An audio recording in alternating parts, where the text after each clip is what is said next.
Hey guys, welcome to Check Your Leader TV. Today we're going to do a quick video on a set of rules I've been looking at for quite some time. They're released in 2016 by a company called Daddy and Piombo, which they're located in Italy. I think Daddy and Piombo translates to mean dice and lead. And the rules we're looking at is Baroque. Now, the reason why I want to have a look at Baroque is because the English Civil War has been a wargaming period that I've been interested in quite some time. And Baroque covers the period Europe at War, 1550 to 1700. I can't see why you couldn't use these rules for theatres outside of Europe. And I couldn't see why you couldn't use them for playing games with armies other than European as well. Suffice to say, I think they're fairly flexible in regards to the period concerned. And so what we're going to do now is I'm going to give you a bit of a flip through and look at Baroque. I've set up a table. I don't think I'm going to be able to get a game in this video. I don't even think I'll be able to get in a turn or two. Instead, what my intention is to just go through the rules and explain some of the details about Baroque and what I think makes them a good set of rules. I have looked on the internet, basically through YouTube, to see if I could find, some reviews of the rules or some games in play. So some after action reports or battle reports. There's nothing really there that I could find. I did find a couple of videos. One was just basically, again, a quick flip through the rules. Another one was a chap who was going to play the rules, but basically concluded that they wouldn't work for him. So without further ado, let's dive in and let's have a look at Baroque. So here's a hard copy of the book. Cost. Let's talk about the cost first. I think you can get the hard copy via Amazon. Here in Australia, you're looking around about $42 Australian. I have no idea what it would cost in the UK, United States. I can guess. I suspect if you're in the United States, you want to buy it on Amazon, you're probably looking at around about $20. And if you're in the UK, probably about maybe £15, something like that. You can get the PDF version as well through Wargames Vault, and the PDF version is, I think, about £14.95 or something like that. Sorry, say £14, $14.95. So you'll get some change from $15, and I'm assuming Wargames Vault uses US currency. So that's the cost. The rules themselves, wire bound or spiral bound, I should say. I'm not a fan of spiral bound. I think that it makes the book a little fragile. That said, there are fans who are fan because quite obviously, if it's spiral bound, it lays nice and flat on the table. The rules are well laid out, and the first thing I dive into when I'm looking at a set of Wargames rules is the designer notes. Because that gives me some kind of understanding of where the designer is coming from, what he's trying to simulate. If I read the designer's notes and what I read there gels with what I'm trying to achieve, well, we're on a good footing straight away, and you can quickly figure out whether or not these rules are going to be to your taste or not. It also helps, I think, if you read the designer notes so that you can understand why things are the way they are as they unfold during the game.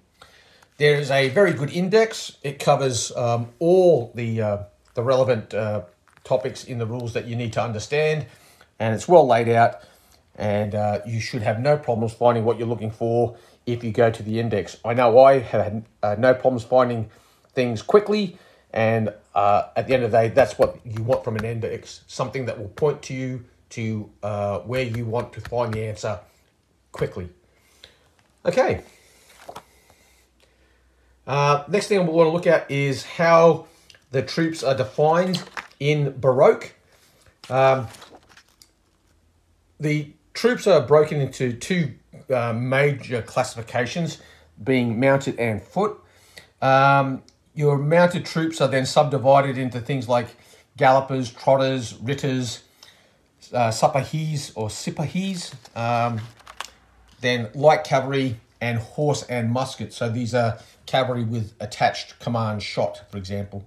Okay, so your foot units, foot troops, they're divided into pike and muskets. You know, these are your traditional, what you think of when you think of the 30 Years' War and the English Civil War. So units with, you know, a block of pikemen amongst them and musketeers. It can also include all musket units of the late period. So they've got a shooting and meleeing value. That's pretty good. You've got early and late tercios. You've got just pike units.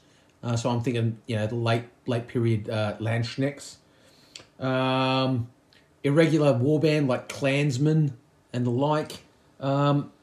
Shooters, these are units armed with firearms or missile weapons, but not trained to fire by rotation or using other drill movements to increase their rate of fire.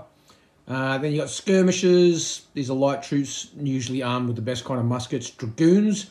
Dragoons are sometimes thought of as being cavalry units, but in this period, really, they're just mounted infantry. So they're basically they're musketeers, but they move around the battlefield fairly quickly. And then the only other type of foot units we need to concern ourselves with are the artillery units. And artillery units, they're subdivided into howitzers and guns, and these can be A, B, or C class, depending on the caliber of the weapon.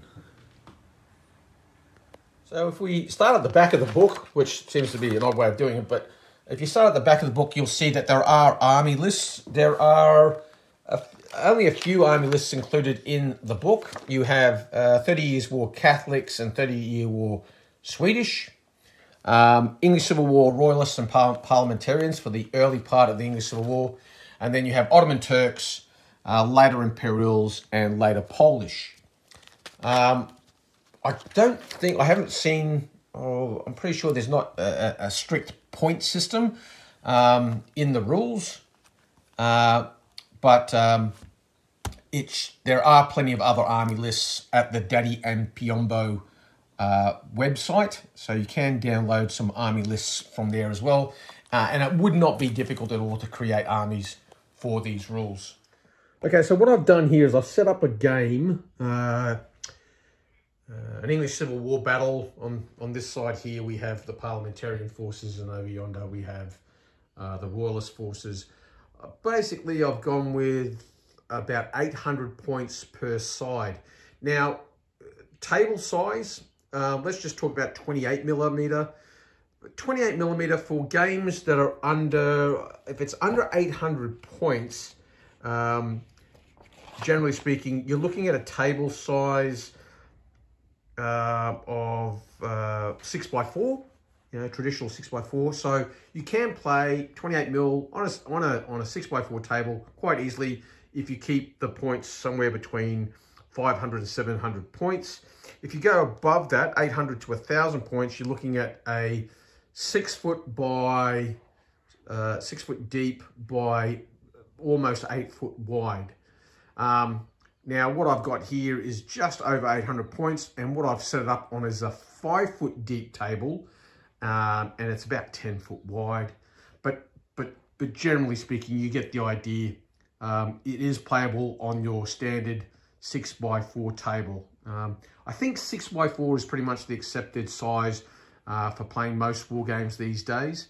Anyway, 6x4. Or 8x6 are recommended, depending on how big a battle that you want to have. Now, if you want to play in 15mm, 5, 10, 15mm, they recommend, if it's a 500, 700 point game, 120 centimeters by 90 centimeters. So that's not big at all. That's hardly a large table. And if you're going to play 800 to 1,000 points in 5 to 15mm, then you need to look at again, the standard 6x4 or 180 centimeters by 120. Okay, being a European set of rules written by an Italian chap, centimeters, not inches, is what they're going with. There's even suggestions on how to base your troops. And Daddy and Piombo family of games, they tend to encourage you to turn your bases into dioramas for the visual appeal. The standard frontage, what the recommended frontage in 28mm for the vast majority of units is 180mm, or 18 centimeters is the frontage. Now, having said that, you could have a slightly smaller or slightly bigger. The bottom line is there's no fixed basing system. So you base your troops as you wish, and then you adapt the basing to the rules, because movement is by basic unit. So you move by BUs. Now, what is a basic unit of movement? A basic unit of movement is half the frontage of your units. So by going with an 18 centimeter wide unit, essentially what I'm saying is each unit of movement is going to be half of 18, which is obviously 9 centimeters. Now, if I had a frontage of 20 centimeters, then the basic unit of movement would be 10 centimeters. So that's the basing size convention, and the movement distances pretty much all rolled up neatly into one idea. Some people obviously, I've heard people saying that they don't like that. They would prefer that movement be expressed in centimeters or inches, but this does at least give you some flexibility based on how your miniatures are based. That said, the exception to the rule is artillery. Artillery units are based basically a third of the frontage of the unit. It doesn't specifically say that in the rules. All it says in the rules is the recommended base width for a standard unit is 18 centimeters, but for an artillery piece, it's 6, which is 1/3. So there's that.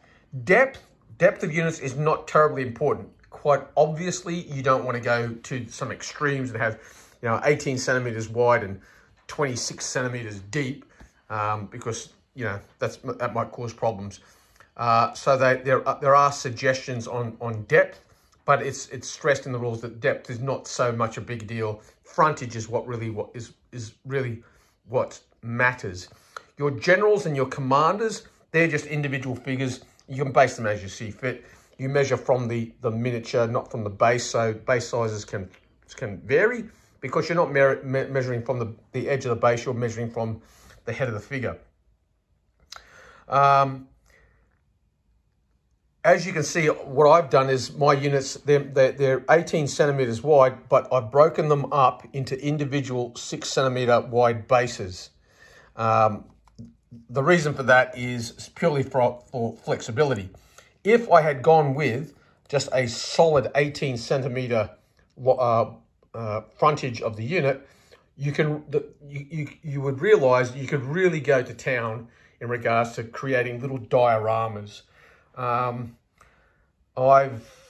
like that idea, but I also like the flexibility of having them as individual bases, because that allows me to use these miniatures for other sets of rules, such as Warlord games, pike and shot.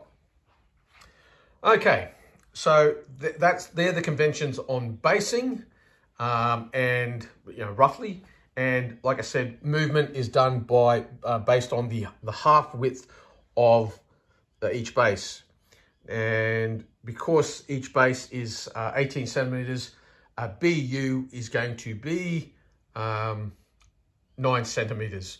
So if a unit can move 1 BU, it will move 9 centimeters. If it can move 2 BU, it will move 18. If it can move 3 BU, then it will move 27 centimeters.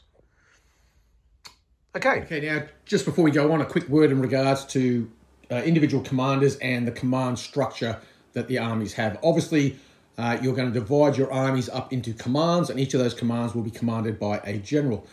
Individual generals are rated everything from charismatic through to expert, reliable, poor, and incompetent. And each of these generals will confer a command bonus when they roll for initiative or when they attach to units. A charismatic general will add a command leadership bonus of 4, for example, whereas an incompetent won't add anything at all. So it's 4, 3, 2, 1, 0. Command structure, every army is rated on command structure, and the command structure can be good, average, or poor. What the command structure indicates is how well messages are transferred around the army. And essentially, an army with a good command structure, well, that increases the radius that these generals can then have influence on their units. So the better the command structure, the larger the radius that these individual generals can influence units. So before looking at individual units and their anatomy, let's have a quick look at how you decide who has the initiative and the activation of units. Now, as I've said before, each army has 3 or 4 generals, and those generals are rated from charismatic down to incompetent. For argument's sake, let's say that we have expert generals across all our commands here. At the start of each turn, one player nominates which command he wants to activate. In the case of these parliamentarians here, he's going to attempt to activate his infantry command in the centre. For the royalists, they're going to attempt to activate their left wing, which consists of 2 units of cavalry, some dragoons, and some commanded shot. In other words, that musketeer unit with attached artillery. Okay, so they're both expert generals being activated, so that means they will add +3 to their roll. In addition to that, because they're expert generals, they can also re-roll their command dice. So let's start with the parliamentarians here first. They roll their dice. They get a 3 and a 2, which is 5. He adds his command rating, which is 3, which takes it up to 8. The royalists, by contrast, they rolled 7 plus 3 is 10. At this stage, the royalists have the initiative. The parliamentarian decides he's going to re-roll both of his dice, hoping to get better than 3 on both of them. And he's got a total of 8. 8 plus 3 gives him a 7. 7 plus 3 equals 10. So he's tied with the royalist commander. But the royalist commander hasn't only done a re-roll, so he's going to re-roll his 1, hoping to get something better than 1. And he has. As a consequence, now the royalist commander on the right, on the parliamentarian right, has the initiative. He will then activate each of his units in turn until he's finished with his command, and then we have activation again. The parliamentarian, for their part, could decide to again attempt to activate the infantry in the centre, or maybe go for one of the other 2 commands. By contrast, the royalists can activate one of their other 2 commands, either the infantry in the centre or their right wing command. Regardless, you always have to roll, because if you roll a double 6, the commander, his rating could go up. However, if you roll a double 1, the commander's rating will go down. Another thing I really like about Baroque is that at no stage are you completely inactive. Whenever a opposing unit decides to carry out a action, you as the inactive player might have an opportunity to do a reaction. So for example, if the enemy decides to charge you, you can opt to interrupt his action and do either opportunity fire, defensive fire, or countercharge. If the enemy decides to simply move, you have an opportunity to declare that you want to do opportunity fire or do an opportunity charge on that moving unit.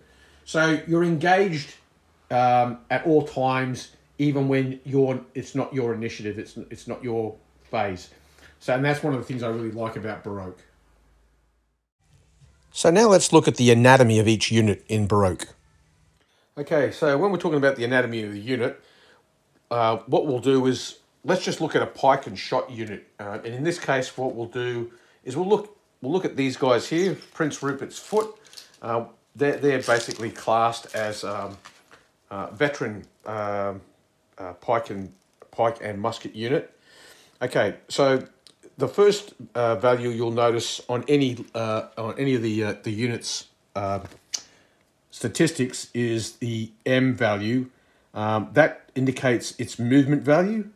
The VBU is the base value of the unit. In other words, how many dice it rolls when shooting and meleeing before adding any or subtracting any modifiers.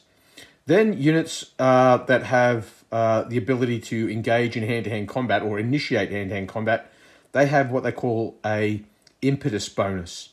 You then have a discipline rating, and this can be anything from A through to C, and then the demoralization value of the unit. So if the unit is exhausted, that's how much that figure would indicate how much of a blow the army's morale has taken. If the unit is eliminated, it's doubled that value there. Okay, so in the case of this pike and shot unit, so the unit in question here has a movement value of 1, which means it can move 1 BU or 9 centimeters every time it moves. And it can move multiple times, but it has to pass a test each time it does. It has a VBU of 6 and an impetus bonus of 2. So if it's not disordered and all things considered, there's no pluses or minuses, it would initiate combat with 8 dice. It has a discipline rating of A, which is the highest you can get, and it has a VD of 3. So when the unit's exhausted, the army will take 3 points off its morale, and if it's eliminated, it will cost the army 6 morale points. Now let's consider movement. The way it works in Baroque is simply as follows. Each unit can move forward up to the maximum permitted distance, and those maximum permitted distances are listed in the army list. And as we've already ascertained, a pike and shot unit can move 1 BU. A unit that is not disordered can then take more than one such action, which is called marching, in the same turn, but it's required to perform a discipline test to do so. So at the end of the second or subsequent movement action, you have to do pass a disorder test. A progressive +1 modifier is applied to the result to achieve this pass for each movement action after the second move that it does. So you do your first move, that's fine. You do your second move, you now then do a test. If you pass the test, the unit is not disordered and can attempt to move again. If it fails the test, it now is disordered and can't move any further. Each time you move your unit, however, and you successfully pass, you then get an additional +1 modifier to that roll. So for an example, a British Royalist pike and musket unit with a movement of 1 BU with class B discipline advances, completing its first movement action. It decides to continue its advance and therefore move for another 1 of base unit, 9 centimeters. After which it must make a discipline test. Now, since the discipline test class is B, the test is passed on a 4+ with a D6. A 2 is rolled, the unit stops in disorder, having completed a total of 2 BUs. If it had rolled a 5, it would have passed the test and would be eligible to attempt to move a 3rd time. Now, it's worth noting that you can continue doing movement right up until contact to the enemy, which that final move would be classed as a charge.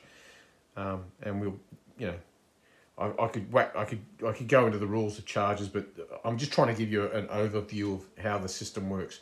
So basically, movement, you can move multiple moves all the way into contact to the enemy, but each time you move, there's an increased chance that your units will fall into disorder. A 6 is always a pass, and a 1, no matter what, is always a failure. Okay, so that's movement. Let's now talk about shooting. Let's have a look at this unit of musketeers with an attached regimental artillery piece. So they're musketeers, so they have a VBU of 4, which means when they shoot, the base unit, the amount of dice that you start with is 4. Because it has attached artillery, it will get an additional 1 dice when it fires, so essentially 5. Now, the next thing you do is you cross-reference the weapon that it's using with the range to the target. So in this case, they're firing with muskets. If they were firing at short range, which is VBU 2, which is 18 centimeters away, it would gain an extra dice. If it was firing at a unit that is at VBU 4, long range, it would lose 2 dice. So essentially, it's the VBU of 4 with an attached artillery that takes up to 5. If it was shooting at short range, it would gain another dice, so 6. So it would be shooting at the target with 6 dice. Now, it's worth noting there are additional modifiers for adding and subtracting. If the unit had moved, for example, it would lose one of its dice for each movement action that it performed. So if it moved twice, it would drop 2 dice. Some units have shooting modifiers, such as pike and shot units. They lose dice as a general rule because they're substituting musketeers with pikemen. So what they gain in hand-to-hand combat, they lose in firepower. If the unit is disordered, they lose a dice. And if they're firing against an enemy who has skirmishers or light cavalry and artillery, again, that's another minus. And there's a whole bunch of other, well, not a lot more, but there are other additional dice to be added and subtracted for a whole series of things that need to be considered. When you shoot, it's simply you roll the required amount of dice that you allocated. For every 6 that you roll, you score a hit, and every double 5. So if I was to roll 4 dice and have a 6, 2 5s, and a 3, I'd have 2 hits on the enemy. Now, all these hits that are inflicted upon the target are classed as damage. Now, whether or not these damage result in disorder or losses depends on whether or not the target passes what's called a cohesion test. Okay, so the cohesion test is used to determine any permanent losses. In each case, the unit is disordered after the test, even if the test is passed. So no matter what happens, when a unit gets hit, it is going to suffer some form of disorder. In order to pass the test and not receive permanent losses, you must roll the same or less with 1d6 than the critical number.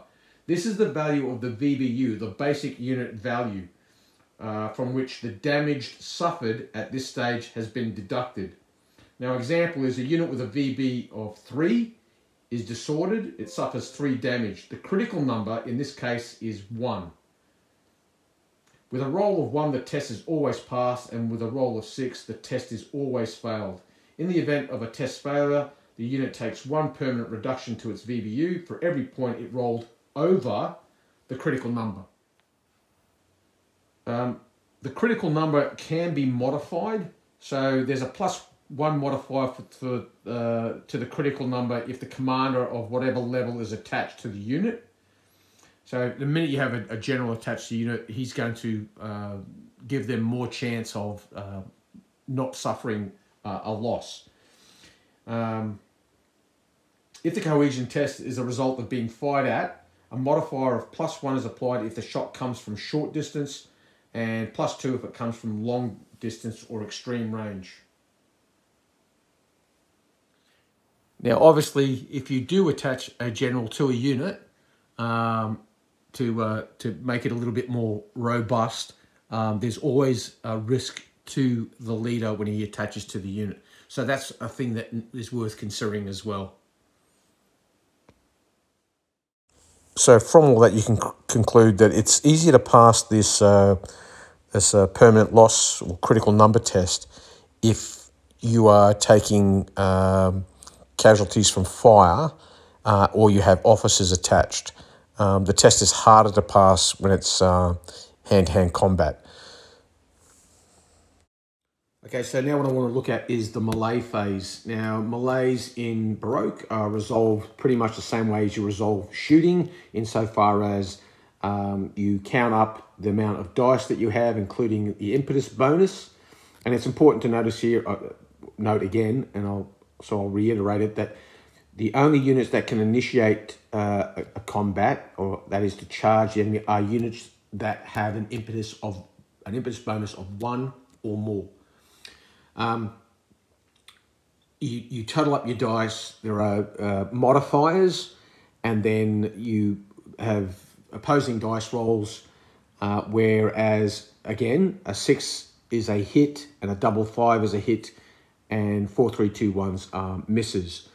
There are rules obviously covering fronts and flanks, but in impetus Baroque, there's also a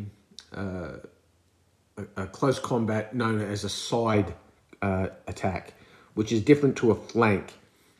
This is important because we are dealing with tercios in this period, or tercios, and these are the large Spanish formations of mixed pike and shot.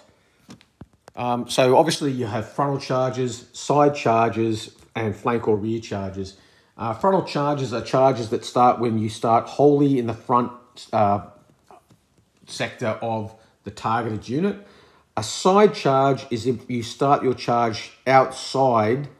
Well, it's predominantly on the flank, but part of the charging unit is beyond a line that extends along the front of the target. If you're wholly behind that line, it's a flank charge, and if you're wholly to the rear, you can launch a rear charge, or charge into the rear. So the main thing to consider for side charges is if an attacker launches a side charge, the tercio is permitted to deliver defensive fire. If it's a flank charge, only the early, larger tercios are allowed to deliver defensive fire. So that's the significance of side charges. There are a couple other rules that cover it, but anyway, suffice to say, you have frontal charges, flank charges, rear charges, and in Baroque, we have this thing called a side charge, and that is specifically relates to, it's important to deal with the kind of tactical problems that a tercio would present. Now, the other thing to consider here also is that the impetus bonus that units have can be negated by certain things as well. So if you have foot charging mounted, they don't get their impetus bonus. Any mounted units charging foot that have pikes, so tercios, pike and musket, or pike units, a mounted unit charging those kind of units are not going to be able to use their impetus bonus. All units that charge other units entirely in difficult terrain or defending linear obstacles, no impetus bonus there. And a mounted unit charging in broken or difficult terrain, you're not going to get your impetus bonus there.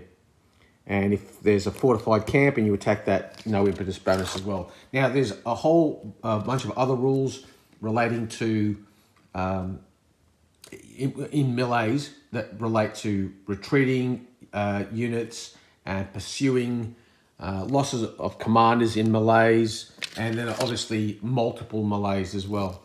So I'm not going to go into all the detail there, but there's plenty of diagrams and explanations, and the rules are well laid out in relation to that. Now, there are rules that cover the terrain and its impact on troop movement and the like, and how you actually go around deploying your troops. There's good illustrations explaining the deployment areas that you can have. You cannot deploy within 2 base units of the table edge, and you can deploy no further in forward than 4 base units. One thing I should say about these rules, there are plenty of illustrations throughout explaining how the rules work. So that's also a very positive thing. There's also plenty of examples in the rules as well that help you understand. Once you've read through a section of the rules, they'll give you an example. And so that's really handy as well. So let's move on. The final thing I'll touch on is units that have special characteristics. In Baroque, certain units can be endowed with special characteristics. For example, iron officers. These just make your units more disciplined, essentially. Well-trained shooters, they tend to shoot better. Master gunners help your artillery fire better. You've got motivated fighters and feared units. Recruits, obviously, they're not going to fight terribly well. Another one that I really like is agitators and preachers. And so, particularly when you're looking at your parliamentarian armies, the English Civil War, you certainly want to consider those. Regimental artillery is another one, and there's even rules covering prostitutes. So there's a lot there to add the chrome to your period that you're playing when you're playing Baroque. There's rules covering victory conditions, and it should be noted there's lots throughout the book. You'll find these little the last little tips from Mary Rose, and they're just like these little boxes that pop up and provide advice on, like, tactical advice when playing Baroque. And this is a very good one. Disordered when in a firefight. The best troops have a high VBU and rarely get losses on shooting while fresh and in good order. But if you are disordered, 1 hit is enough to produce an automatic loss. Keep your best units always in good order. That's a pretty good tip. Thanks, Mary. And obviously you have, like I said, the army lists, which I alluded to earlier. Quick reference sheets are included in the rule book. They're there for you to, you can just use them straight out of the book. You could photocopy them as well and then laminate. Yeah, everything you need is there. Absolutely everything that's in Baroque. I'll be here at least for another hour or so if I was to do so. There are things like when you sort out your army, you can purchase rolls of destiny that gives your armies, extra re-rolls during the game. You can have a maximum of 3 of them. Each cost you 5 points. And exploration points. So when you set up your army, you can invest points in exploration points, which help you shape the battlefield. So that's my review of Baroque. It's not completely exhaustive, but I think it gives you a pretty good taste of what it's like. What I'm going to do now is I'm going to wrap it up there. I will probably play a game of Baroque shortly. And if you are interested to see exactly how these mechanisms work, I invite you to come back and watch that video. If not, I hope this has been useful to you. If you do like the content, please like, share, and subscribe. It really does help. And until the next time, I'll catch you on the next one. Uberquay.